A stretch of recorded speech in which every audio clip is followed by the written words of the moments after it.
What's going on, world? Your man, Mr. Mac. And I'm Crystal Leven. This is the M+M+M show, aka the Okay. show coming to you live and direct with a man who is known as a holy roller. I don't talk any slander to him because Jesus is his homeboy in real life.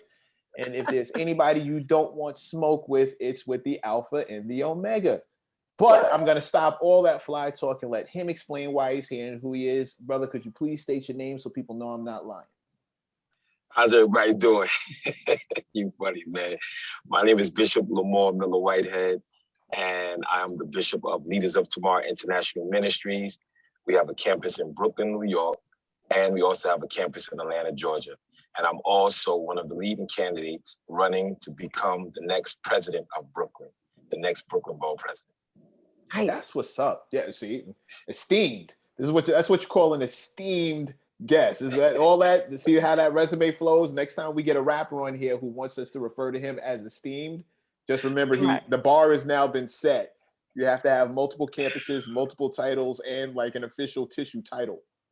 Okay, you say campuses. This is bigger than just a church. When you say campus, what do you mean? Like a whole No, we call churches campuses, so different locations, you know. Okay. So we have a church in Brooklyn at 922 Remsen Avenue, Brooklyn, New York, and we also have a campus at the Renaissance Gateway Hotel, where we do services every Monday in Atlanta. So we have our church in New York every Sunday at 9:30, and then I fly out to Atlanta to my other church, where I have a congregation there, and that's Monday at 7:30 p.m. Okay. So yeah, that's busy. That's every week. Yeah, it's every week. Got to do what God say. I just want his miles. Tell God to pass me those miles, man. I just want the miles. That's some frequent flyer. You have like a real. You must have a camaraderie with the airport staff. Like, it's me again. Yep, they know me. Yeah. That's one way. That's one way to get closer to heaven. He's just like up there all the time, at least once a week. Mecca has endless anecdotes. I'm just talking. Wait. I just can't. Okay. Brother Bishop, I'm the only person who's ever said this. This is the first time you're hearing these quips. No, that's not the first time. See, I'm not even original. Oh boy. How long? Okay, I want to get like some history of all this. First of all, how did y'all meet? How did we get you on the show? How did this happen? Oh, he's being repped by like a woman I know, Lynn, Money Lynn. Lynn doesn't ever bring me anyone who she doesn't thoroughly like, believe in, et cetera, et cetera. She's one of the rare publicists I know who just doesn't do it for a check. Okay. She'll do it because, well, you have to pay her, because if you're good at something, you don't do it for free. However, Lynn has never brought me anybody Lynn Hobson is her full name. Miss Hobson has never brought me anybody that or stepped to me about anybody that she didn't really like. She wasn't on their team 100% for whatever reason, and then she just lets me discover the reason by talking to the person. Okay. So she doesn't give me a whole bunch of background. Me specifically, she has background, but she doesn't give it to me because she knows how I rock. I just want to figure. And Mecca gives me nothing besides an Instagram, so I get to like do my research. Right, because you're gonna do it like I do it. That's exactly that's what we are. Right. So, baptism by fire, another. But there we go. See, I have one too. So anyway, and then how did you become a bishop? Like, what was I want to understand. Like, how did that happen, and then how did that parlay into politics? How did this happen? So a little bit about me. I'm a Brooklyn boy. I just turned 43 years old 2 weeks ago. So happy birthday! Thank you so much. I'm a Taurus too. Oh, you are? When's your birthday? Thursday. It just happened. Oh wow! So that's May 13th. May 13th. Oh, my grandmother, who's my best friend, she's a Taurus. Hers was May 12th, and she just turned 106 years old. I saw that on your gram. That is amazing. I just lost my grandma. She would have been 98. She was, in her birthday month. Yeah, no, but it's a long life. That's a beautiful thing. Yeah, Chris, condolences and Nana Bishop salute. Yeah. Like, my, oof. And you're only 43, so you got like what, 67? Yeah, 60-something more years to go. Yeah. And counting. Yeah. Okay. So my life is just a whole movie. I was born and raised in Brooklyn. I grew up in a single household due to the fact that my father, Arthur Miller, who was a black man, African-American man that helped out the community, was an activist in the community, but he was racial profiled and he was beat and strangled to death by 16 police officers in the NYPD. So my father was the first I Can't Breathe. So before Eric Gardner, before George Floyd, my father was the first I Can't Breathe. And so this actually happened when I was 6 weeks old. So, and this the 43rd anniversary is June the 14th when he died.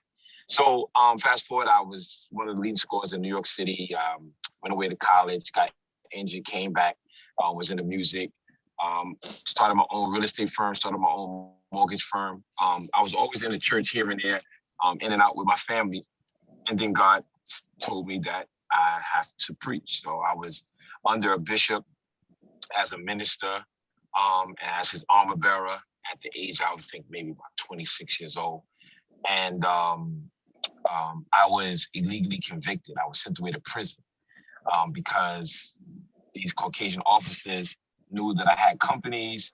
They wanted me to go back in history and tell on some friends that I knew when I used to be in the street, and I wasn't for it. So they railroaded me, hid evidence, falsified documentation, and I paid over $250,000 in bails and lawyers to sustain my liberty until they pushed me to trial. Lawyers were taking my money. I thought everything was cool. And I had to hire a new lawyer the weekend before trial.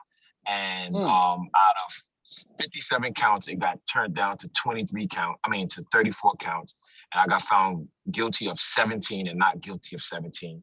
And they were all duplicitous charges, and the whole ruling was inaccurate, but that's a whole nother thing. So I went to prison for 6 years. And by the grace of God, God gave me my own emotion to write. And I wrote the motion, and I was able to get myself out.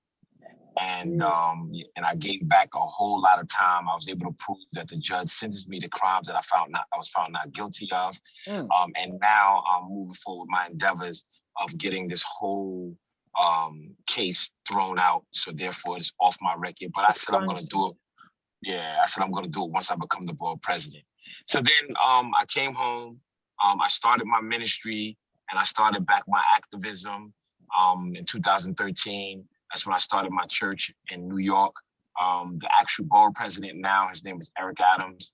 He is running for the mayor. His seat is up now because he's time limited. So now his seat is available. Right, his seat is available. So now, since he mentored me and I know how it go, I said, I'm gonna run for the seat because God said. So so now I have a church in Brooklyn. I have a church in Atlanta. I'm happily married. When I was in prison, my ex-wife cheated on me. When I came home, I just went forward, man. And I found a lovely wife now who her name is Asia Whitehead. She has her own women's empowerment, Champion Empowerment Network. So we're doing, she's also a preacher as well. She's also she's a singer. And, we're pushing forward. So now I'm running for the borough president of Brooklyn. I will be the youngest borough president ever to become the president of Brooklyn. I'll be the first bishop ever to become the president of Brooklyn. And a lot of people don't know that if Brooklyn was a city, we would be the 4th largest city in the United States of America. The only cities that's bigger than Brooklyn is Los Angeles, Chicago, and New York. So I'm here, if you looked on my page, you'll see all of, I was actually going to ask, I don't even know what a borough president exactly does, because listen, this whole year we got way more into politics than most of my generation ever has. Activism, politics, just trying to understand the whole system. They teach us basic government in school, and it's like the president and the House of Representatives. You know what I mean? We don't really get it. So by we she means her. Me, a lot of in my circle too. I mean, these conversations pop up and like, what's local like, how do you vote for this? What matters? Like the DA and these type of things, like realizing through all this activism and protesting that, and, you know, like how the police are work for us. I mean, we pay their salaries, like You wouldn't know that by how trying, they act. right, trying to understand this and to hold them accountable. And clearly you've been, I don't like the word victim, but you've been definitely deeply affected by the I'll use the word victim. He's 100% a victim of, victimized. of, Okay, of police but we had that conversation, corruption being a and victim, being victimized. You see what I'm saying? Right. That's the difference. They have victimized you and, you know, hundreds, millions of Black folks throughout time. So I'm just curious what the borough president does, how it affects people's lives, what your responsibilities and stuff like that would be. Well, With the borough another, president, yeah, the borough president is an entity of himself. He controls the narrative. He's the president of Brooklyn, which is, he has a lot of influence over Brooklyn. And he can present legislation and policies to the government. He also, I would be also over land usage of Brooklyn. I've been in real estate over 20 years. So therefore, like rezoning projects, variances, you know, you see all these big buildings going up in the sky. I'll be over that. As far as, you know, I'm heavy influence in that. You have to have my signature on that. Giving money to schools. The current borough president in the last 2 years gave over $140 million to the school system, education. We have, and for the office, I will have hundreds of millions of dollars in discretionary funds to give to nonprofits, to help the community. We have something called capital funding. So therefore, it is a wealth of money to do things for our community. So at the end of the day, I can be the bridge to creating a new Brooklyn, right? Wow. Making sure that gun violence is down because of who I am. Like, if you look on my page, you see a lot of rappers endorse me. I mentor a lot of rappers, a lot of celebrities. So I am the heartbeat of the community. Like, I am the heartbeat of the street. So if there's a shooting, I can go and have a conversation. I can stop violence myself because of the respect level that I have. So I'm very unique, and God has really blessed me to be very diverse, to have the knowledge, wisdom, and understanding to understand policies and politics, to understand legislation, to not be the same old lying politician. I'm not a politician. I'm going to be an elected official. Get the courage. Huh? I like that discernment. That's yeah, you know, gave me the courage that if I need to step on toes, I'm not afraid of it, right? I like to stand 10 toes down, look people in the face. But however, the only issue that we have is we are so lost as a younger generation that we forgot that we have the right to vote, and that's our power. Right? I could sit here and sound so good to y'all. Oh, we want you to be the president of Brooklyn, but if y'all don't come out, if nobody don't come out and vote, this is all just a conversation. Right. It's just a conversation, you know, and that's, yeah, and that's what we always stop. We stop at Instagram, where everybody's capping, Facebook, everybody's capping, and it's just, and I use capping because that's the younger generation word, because the kids in my church explained what it was to me. So you know, so at the end of the day, that's all they do, have conversations on Instagram, and it's different conversations, different conversations. You can go viral, and no movement. But but taking action. Can you do something about the rent though? Can you do something about gentrification and the rent? Can you get these landlords under control with these $2,000 a month for a studio? Like, can you do that though? Yeah. So they have this thing, if you want to get technical, the EURLA program where it's supposed to create limitations on developers on what they can do. And right now, I believe it's like if they build a new building, they got to put 20% of affordable housing there. So at the end of the day, I'm chopping it down 50-50, right? 50-50.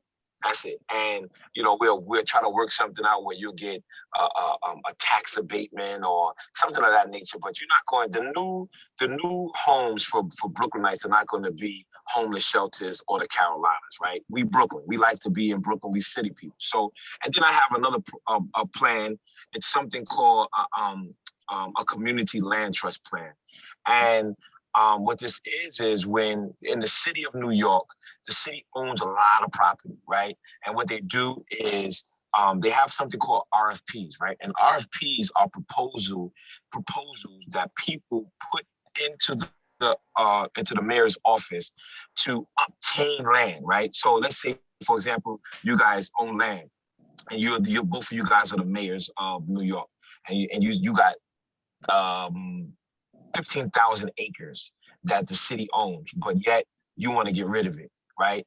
So therefore, you'll put out what they call an RFP, which means you're accepting proposals and you're going to pick the best proposal. So what happens is the Black and brown community, Hispanic community, or the minorities, what happens is we are out of the question because we don't have the finances nor the experience to obtain a property of the magnitude of 15,000 square feet. So we're X'd out because of the experience. We're X'd out because they got the money to write, to get writers to write the best proposal. And they have more experience as far as building on 15,000 acres and more. So therefore, the city is more inclined to giving somebody that already have money that land. So I have something called the community land trust, right? Where I, as the board president, I want to petition to the mayor and any land that I have power over to give to nonprofits that is owned by the community. So therefore, if the community owns 15,000 acres, now the community can build on those 15,000 acres, and therefore housing would not be not affordable because the community owns it. And all of the rent that goes inside this community, it will pay the people, employ people in the community, and it can self-manage and self-maintain, right? Which has got to be one of the biggest detriments that we face as a community, in my humble opinion.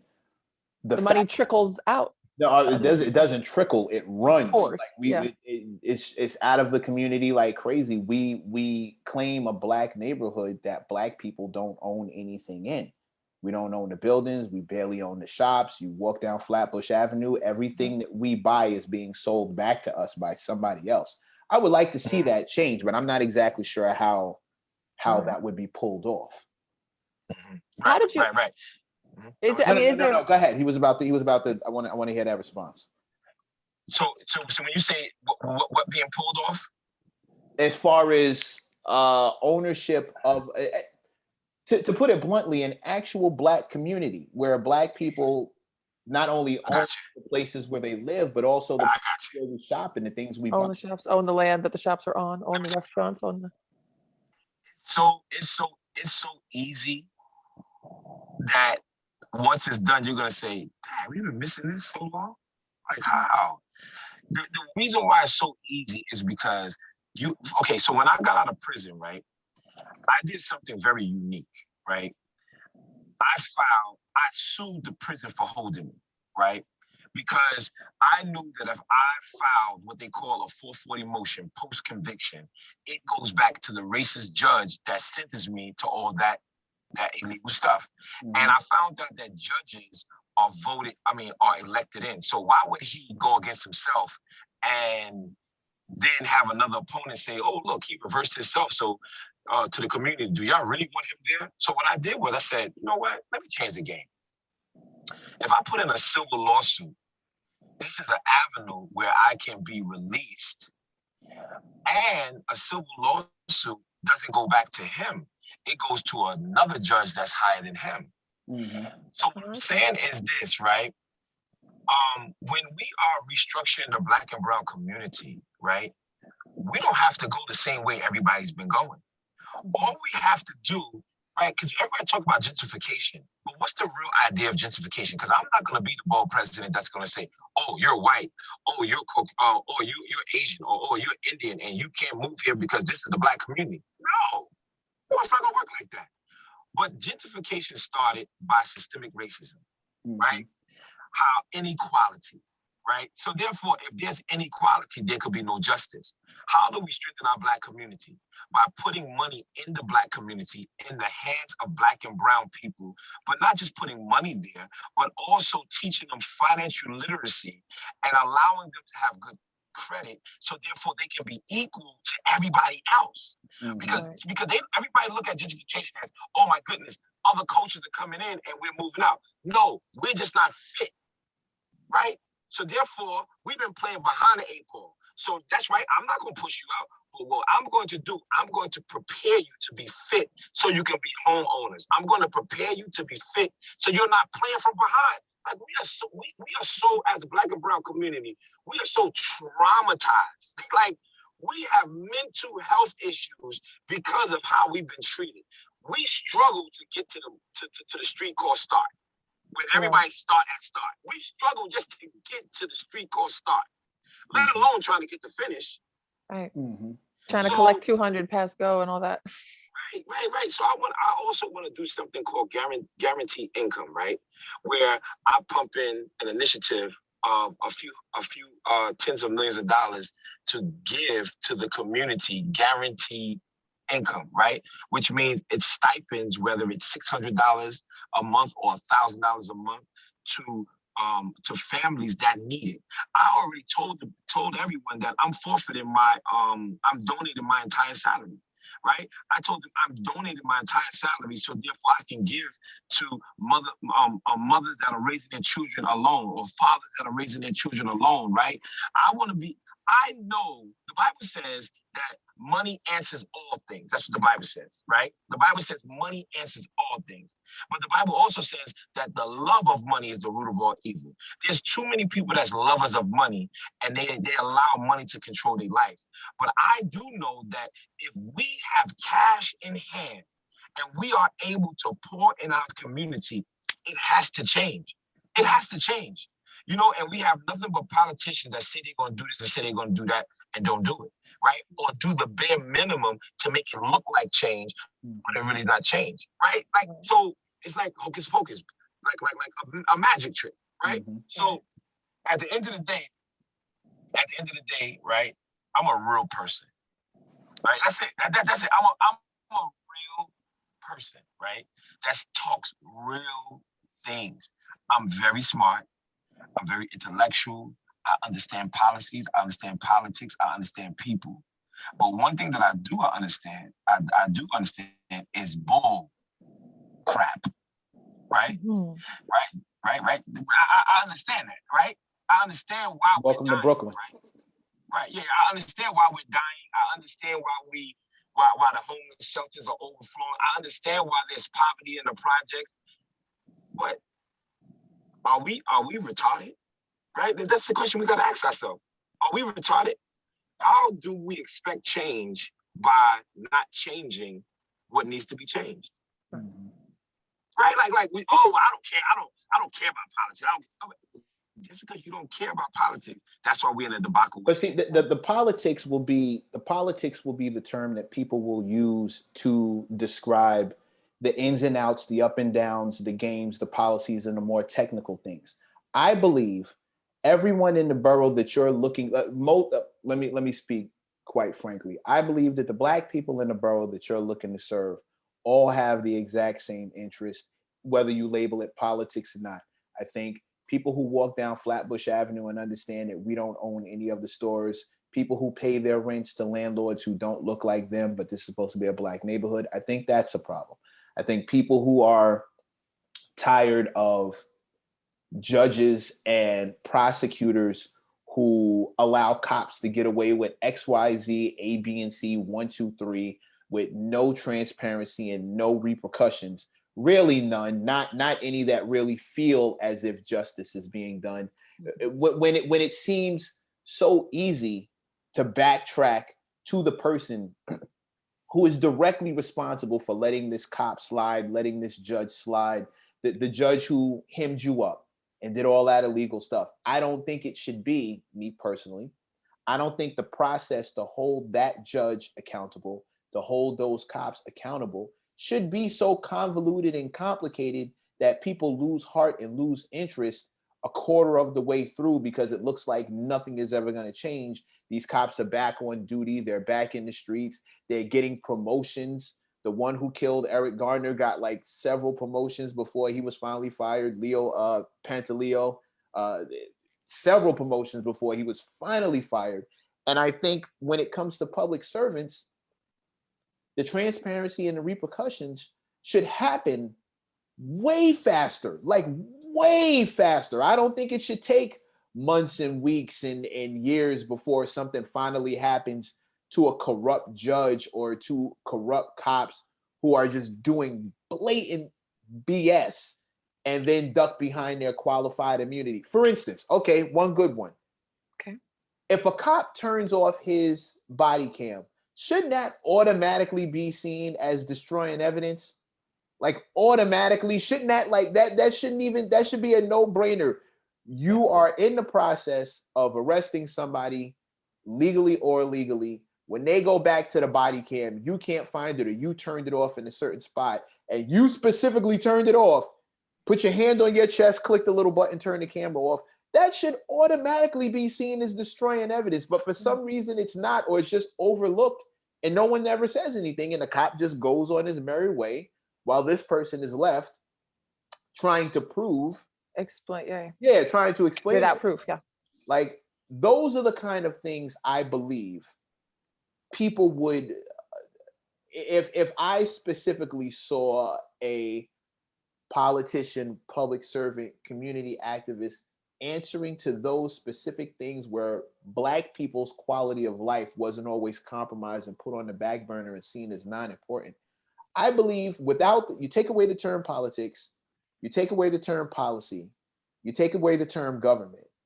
If we focused on those things and there was a guy saying, these are the things that are important to the people in my community, these are the things I'm going after, I think it would be you would get people who wouldn't feel so discouraged. Well, and distant. I was going to say, when you brought up financial literacy, Bishop, it's also like political literacy. So understanding how the process goes. Mecca always talks about if one guy has a gun, the other guy needs a gun to protect. If one guy has a lawyer, you need a lawyer. So if they have politicians, we need politicians, or political people that understand the game, that know how to what they call, like, tread through it, like get through the bullshit. Excuse me. I knew it. Bishop being on here when I knew it. I knew it. It took a little longer, but there it is. I knew it. The BS. But anyway, having somebody that you actually feel like is on your side, and like I don't live in Brooklyn and I'm not Black, so like it's clearly pro-Black. I'm clearly pro-Brooklyn, and here to find out the exact expression she was looking to quote, where I say a lot, a lawyer is like a gun. If one guy has one, everyone needs one. Right. And that's what I'm saying about politicians or financial literacy. Like, the other guys have it. They were raised with it. Like, whether they're Jewish, whether they're Italian, whether we can't other go in there without it. Right. Other races, other groups were raised knowing certain things, how things work. And if you don't have those skills, you can't get to start. So, right. So having a coach, I'll call you like a coach for the community, to actually teach the skills, drill them home, and get people to actually like participate. Right. Well, let me say this, right? The underlying issue is a little deeper than we as a community not sticking together and we as a community not voting. I believe one of the main reasons why we don't vote is because when you are from a community that you have to hustle and bustle, and you might have a few warrants out there, you're going to think everything that your name is on, you're going to get caught, or it's going to come back to you, right? Okay. So society has created a fear, a monster in our minds as Black and brown community, where we have to hustle and bustle. And we thank God we didn't get caught for what we really did. And some of us thank God that we didn't caught for what we believe we have to do to survive. And we don't want to bring attention on ourselves. And I say we, I'm just talking about the Black and brown community that's struggling. We don't want to bring attention as to what we got to do in order to survive. And what that does is the fear becomes we even hate our name, because if we use our name, they'll be able to find us, right? So therefore, we don't want to vote. We don't want to participate in anything because of the struggle of life, of what we had to go through in order to get here. And we have this little bit of hope and say, you know what? If I can just get there, then I can hire a lawyer to protect me. I can pay for this to protect me. And so, but it's all about getting there, and getting there the wrong way, because we don't have the utensils, we don't have the instruments, we don't have anything that it takes to get to the place called there. You know what I mean? So it's you know, this seat is very important to us, to have the right person in the seat to help our community to get to the place called there, right?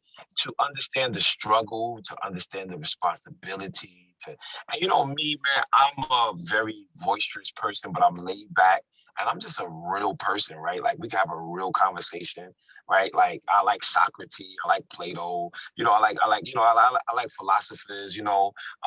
My ministry, I'm a teacher, I'm not a bishop that hoop and holler.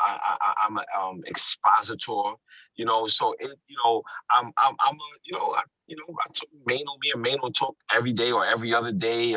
Speak to Fab, but you know, like you know, but everybody respect me for who I am. You know, nobody steals my reverence. I'm still the bishop, right? However, I'm from the streets, right? And I'm able to wear different hats, but each hat has its own respect, right?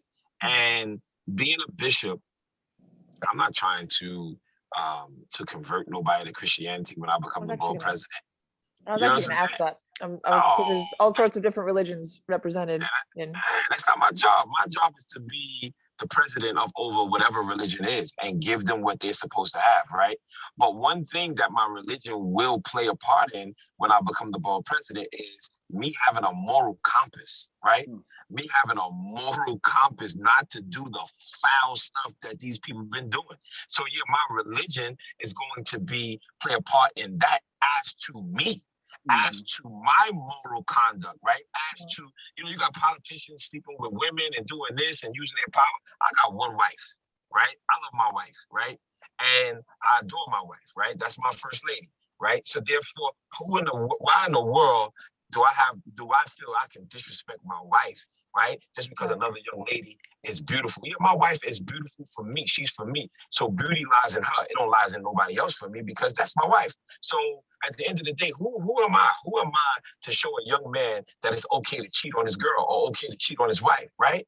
I'm supposed to be able to be a template of what men should want to be. Look at all the struggles I've been. If you see the hand that I was dealt, I'm supposed to hate police because they killed my father. I'm supposed to hate white people because it was white police that killed my father.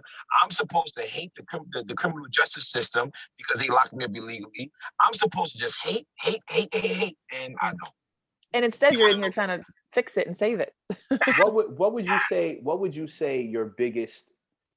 Each one of those hats you mentioned comes with its own stigma, comes with its own reputation to a degree. Every hat.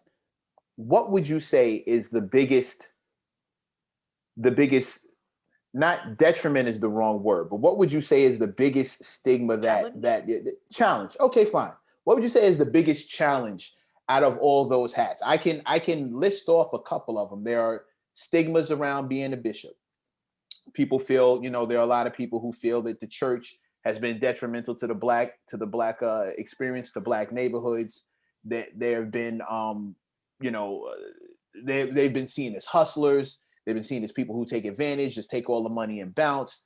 There are, you know, being attached to a dude like Mano, to a dude like Fab, who are street dudes. Mano is a street dude. I've met Mano, interviewed him several times. Great guy, but he's a street dude. And I'm sure people can point to that and say, "Oh, look at you hanging out with XYZ." being an ex, being somebody who's been arrested, being an ex-hustler, all these things will have the average voter looking like, is he really the guy? Now, me personally, before it goes any further, I believe that I don't believe that you set a fox to guard the chickens, but I definitely believe you set a fox to catch other foxes.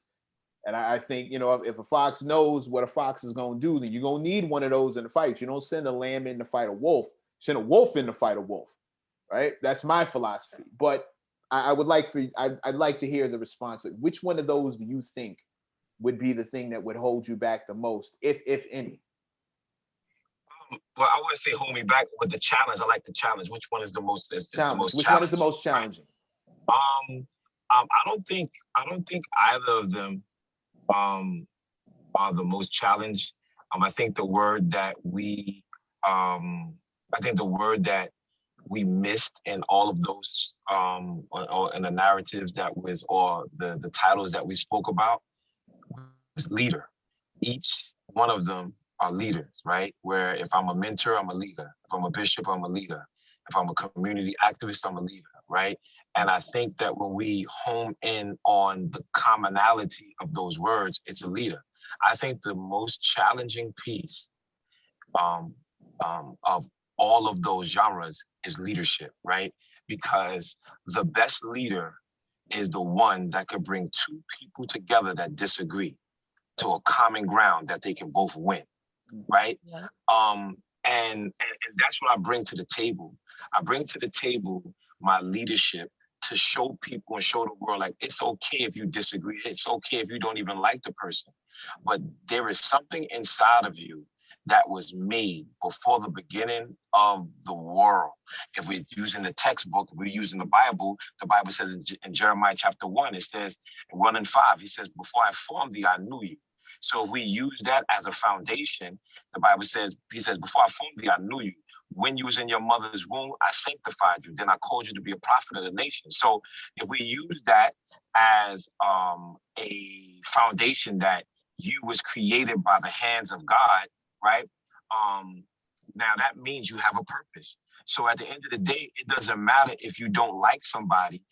Everybody has a purpose. So therefore, if we can come together as one and put aside our differences, and if my purpose can match with your purpose, then we can become purpose, right?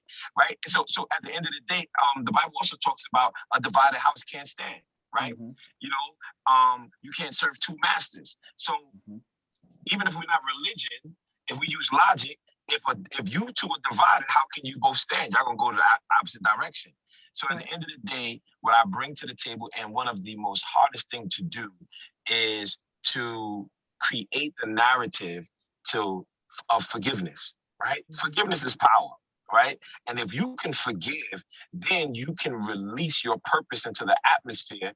So therefore, it will attract other purposes, and y'all can be purposeful, right? Okay. So the leader is the most heaviest thing, right? And I ask God always, I say, God, just give me an understanding heart to lead your people. It doesn't matter if they're a sinner. It doesn't matter who they are, because I was a sinner before, and I still fall short of the glory right now. And I'm still maturing. But give me an understanding heart so I can handle people, right? I don't want to handle them with my emotions, right? I don't want to handle you because of your religion. I don't want to handle you because you might have committed a heinous act. I want to be able to handle you with a forgiving heart, so therefore I can see your purpose. Because sometimes, most of the time, maybe all the time, a leader has to see what's in you that you can't see. So therefore, a leader can bring it out of you, so therefore you can go. And that's what I want to do to Brooklyn. There's some things inside of Brooklyn that Brooklynites don't even know we have. And it takes a leader with a vision. The Bible talks about write the vision and make it plain. Habakkuk 2:2, right? And write it on a tablet. So I believe that there's a vision inside of Brooklyn that has been buried, and we have lost our way. And the vision is not lost in the land, it's lost in the people. And I think that if we all understand that we have a purpose, no matter what you are, from the man at the homeless to the man at the CEO of the corporate office, to the man in the pulpit. It doesn't matter. We all have something inside of us. And it takes a man like myself that have been beaten, that have been bruised, that have been thrown in prison, that have been lied to, that had to grow up without a father. I did the research. I said, was I even on earth when there was a Father's Day? Did I have at least one Father's Day? And I did the research. I Googled it. I said, when was Father's Day in 1978? That's when my father died. And it said Father's Day was June 18th, 1978. And my father was killed June 14th, 1978. So I wasn't even afforded to even be on earth to even have a daddy, right? To even say that, oh, I wasn't able to say happy Father's Day, but he had me in his arms. I wasn't even able to say none of that. I had to deal with being a fatherless child all my life, right? And I found my purpose. Why in the world can't you find your purpose? And that brings us right around to where I wanted to hit at, because we definitely hit a bunch of good points in that. Mm-hmm. The problem becomes, even with leadership, even with purpose, the people have to believe that the leader in charge is not corrupt and that their purpose is not corrupt. And my question was aiming at those things, because these are the hats that you've worn, the places that you've been in, the person that you've had to be in different spaces in your life leading up to now have all provided opportunities for what people will see as a corruption, as a corrupt person, hanging in the streets, corruption, even being a pastor, so much corruption, people in politics, so much corruption. And these are all leaders. Like, they're all leaders. The last president we had, I believe, is one of the most corrupt people ever, but he was our leader. And look at what he wrought. Look at all the ignorance that comes where he from. led us. Right. Look at right. That was leadership at the highest office. But people in denial over Corona, people in denial over like this, that, and the third. He led instigation or something. It's right. It's the corruption that would scare people. And that's what I'm asking about. Which one of these spaces that you exist in do you think presents the biggest challenge? The challenge being convincing people, or being able to show people that you are not corrupt, that you do have a real purpose, that you do represent a true sense of leadership in the right direction. Well, so that's an excellent question. And those are the kind I ask. Yeah. That's an excellent question. And that would have to go more into strategy, right? I always tell people that I mentor, everybody's not going to like you. So don't try to impress nor convince everybody, right? Mm-hmm. And there's going to be a culture of people that's just not going to trust me because of the color of my skin, because of what they think my background was, because of what they think my background is. They just not going to trust me. And then there's some people that's not going to trust me, but until they hear my heart, then it's going to turn. I'm not going to try to get their trust, because when you try to get someone to trust you, then you look like you're trying for trust and you're not really trustworthy, right? It's a difference. Trying to convince them, yeah. Right. I'm not trying to convince you. I'm going to be me. So it's either you believe what I say or you don't, right? I'm not going to try to force you to believe. If you don't believe, that means you still have to go through the process to understand how to believe what God put in front of you, right? So it's just not your time right now to believe, right? And then the strategy is, what about the people who trust what others don't trust, right? There's a whole network of people that don't trust what others trust, right? And that's the people that I'm talking to, that understand my wounds, that understand my blood, that understand the lies that was committed against me, that understand who I am as a young African American man. And like I said, these are the people that are not the minorities, but we are the majority. And we have to understand that it comes down to strategy. It comes down to strategy. And it comes down to who are we really looking at? Who are we who are we going to respond to? Right? Who are we really going towards? So me, when we did the statistics, the ages from 18 to 45, right, in Brooklyn, 95% of them never knew it was the president of Brooklyn. So this is a whole untapped market, right? That all we have to do is my publicists and my friends get me on great shows like this. So therefore, your fans and your people can see who I am. You want to know why?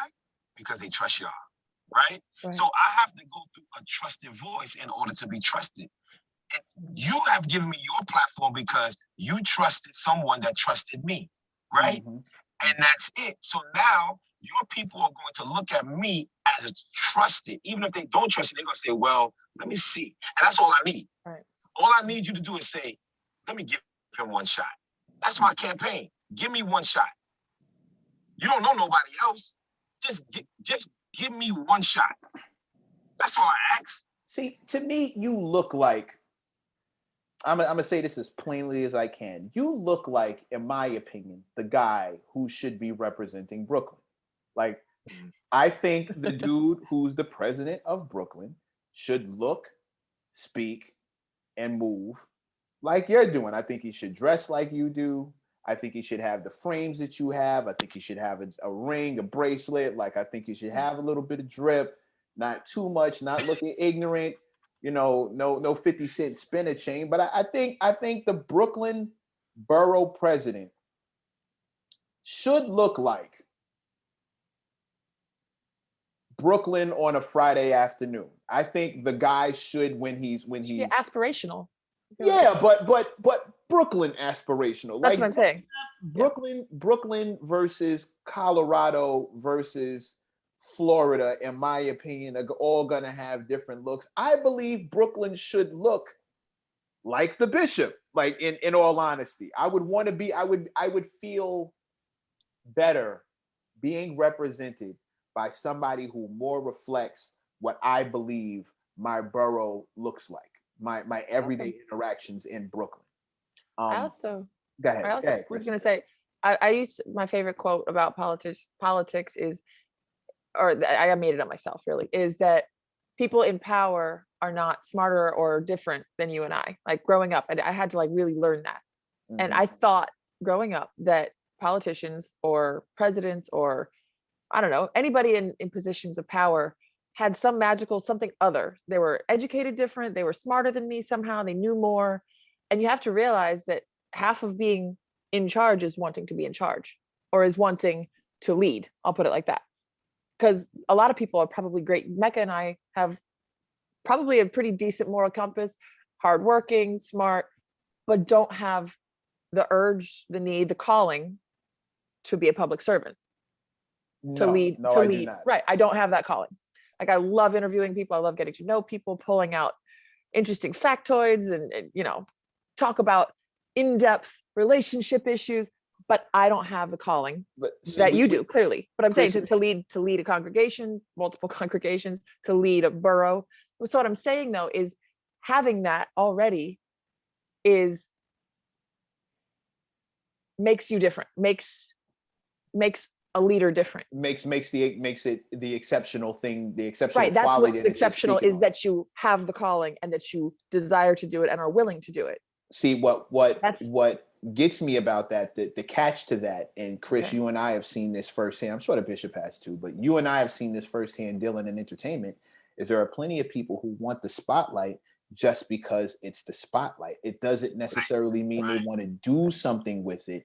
So the idea of, I can't tell you how many terrible, terrible artists I've had to witness get on stage, not because they're supposed to be there, not because they have some insane need to express themselves musically, but because they want to be seen. They want to be on stage. They want the spotlight, not because they have a calling, but because it's the spotlight.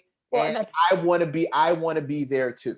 And there are people that want power versus people that have a calling to lead. That's what I'm saying. Just totally people different. In politics that, clearly our last president just wanted, it was a joke almost. He was a reality star. Yeah, the joke's on us. Right. The reality star got it because of just, so he got the snowball rolling and it got so big and it just happened. Like Yeah, that wasn't supposed because to happen. He just wanted power. He wanted attention and he and he got was it. he was able to get it because I believe most people in America are C/D+ students, and Hmm. he convinced them that he convinced those people that he's one of them, and that one of them could be in a leadership position, whereas Barack Obama is a double scholar from 2 Ivy League colleges, and that guy is Made brilliant. people feel stupid.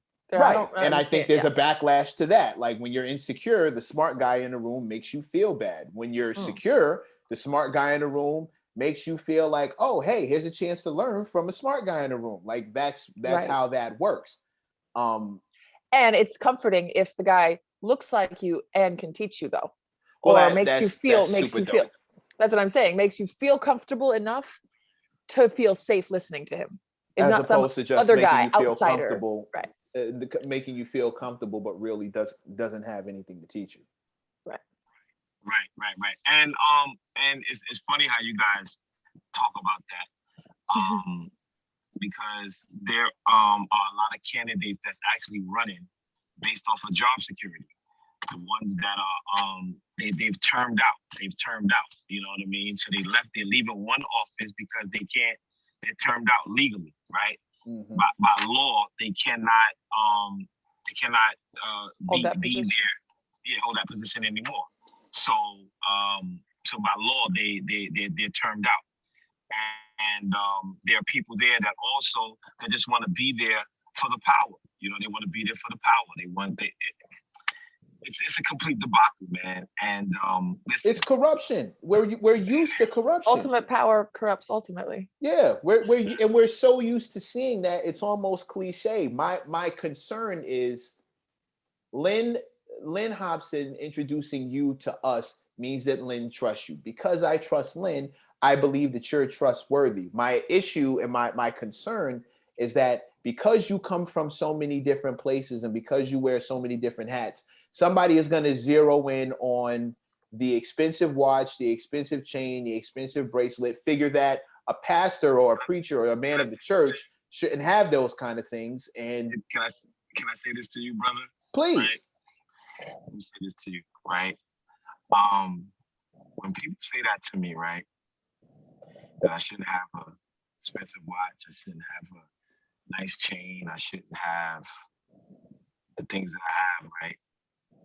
I tell them, I said, when I was in prison illegally, right? Were you talking about me then?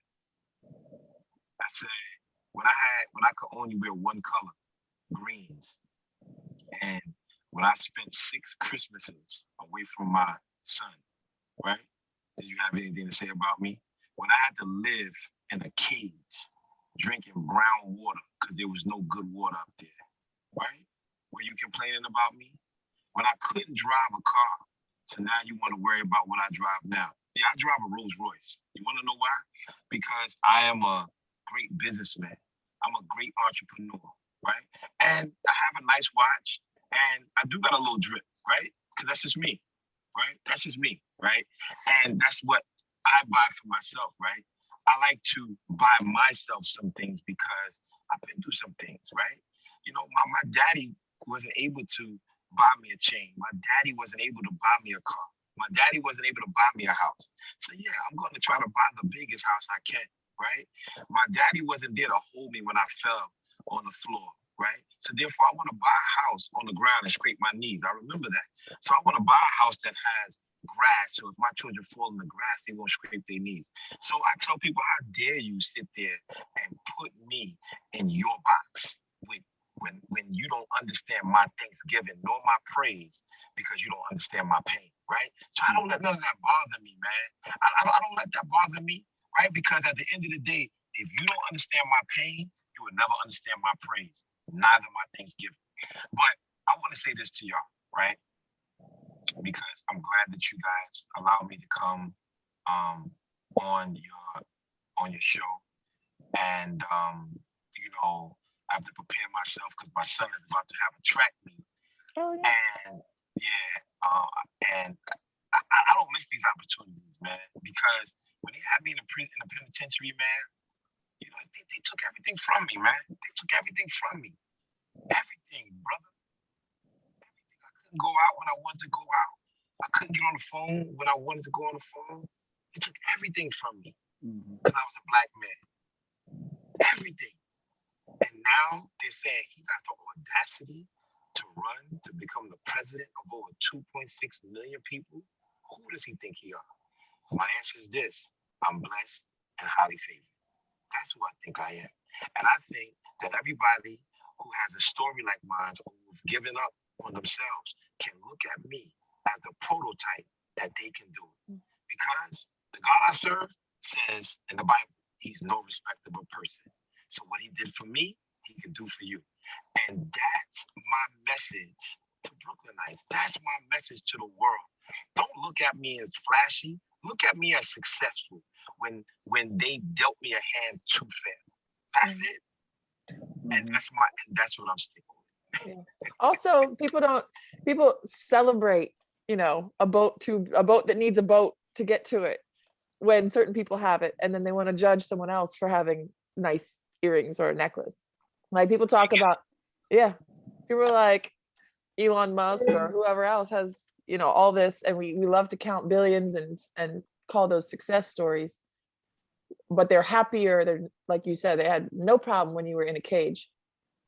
Would they rather see you in a cage? That's the problem. It's like, whoa, you're okay with people being poor, but you're not okay with people being successful. And I know think that mentality super well. When I was homeless, I couldn't afford anything. Now that I'm making some money, whatever I buy for myself is my business. Like, and you don't have to be a pastor to understand that. Speaking of which, Bishop, we're gonna let you get to your son's track meet. I think we've been on here for like over an hour now. We can tuck this one away. Please let everybody know where they can find you when the election is coming up, where they can go vote, just where they can go get all the information from. All right, listen, my campaign website is Whitehead, FORBK.com.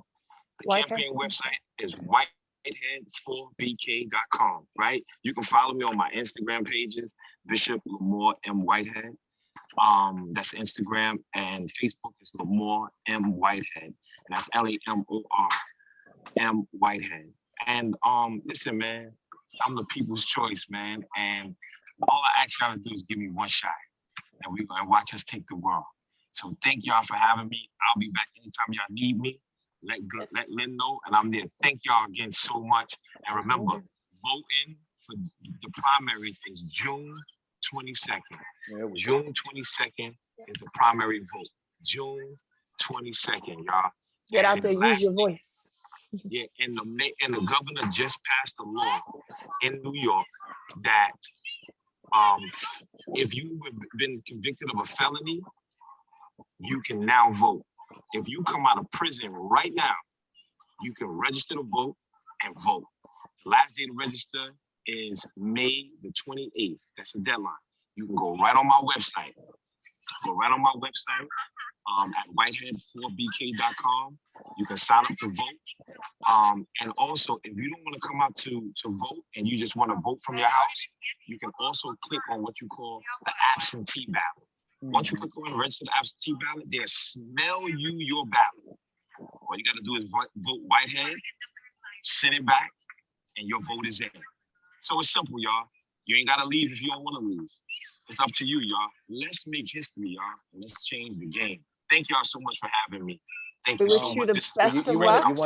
You want to thank us. Make sure you follow us both back on Instagram. I want to part of all this fabulousness.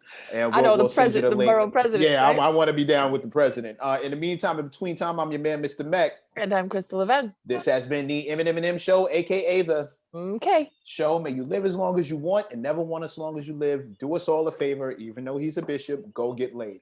Peace. Thank you so much.